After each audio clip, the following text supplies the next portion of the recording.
அனைவருக்கும் எனது பணிவான வணக்கங்களையும் மனமார்ந்த வாழ்த்துக்களையும் தெரிவித்துக் கொண்டு இன்றைய தினம் நிகழும் மங்களகரமான குரோதி வருடம் சித்திரை மாதம் 10ஆம் நாள் செவ்வாய்க்கிழமை. இன்றைய பதிவில் அங்காரக தோஷம் நிவர்த்தி அடைவதற்கு எந்த மாதிரியான வழிபாடு செய்ய வேண்டும் என்பதை பற்றி பார்க்கலாம்.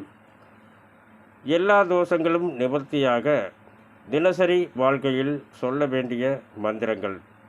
நவகிரகத்தின் அனைத்து தோஷங்களும் நவகிரக காயத்ரி மந்திரங்களை பாராயணம் செய்வதால் நவகிரக தோஷங்கள் அனைத்தும் நிவர்த்தியாகும்.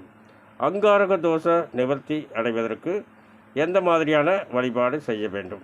செவ்வாய் திசையோ செவ்வாய் புத்தியோ நடப்பவர்கள், செவ்வாய் கிழமைகளில் பிறந்தவர்கள் மற்றும் மிருகசீரிடம், சித்திரை, அவிட்டம் இந்த 3 நட்சத்திரங்களில் பிறந்தவர்களும் செவ்வாய்க்கிழமைகளில் விரதமிருந்து செண்பக மலர் தூவி வெண்பொங்கலும் துவரையும் படைத்து அங்காரக காயத்ரி மந்திரத்தை 27 முறை பாராயணம் செய்து முருகப்பெருமானை வழிபாடு செய்யும்போது அங்காரக தோஷங்கள் அனைத்தும் நிவர்த்தியாகும்.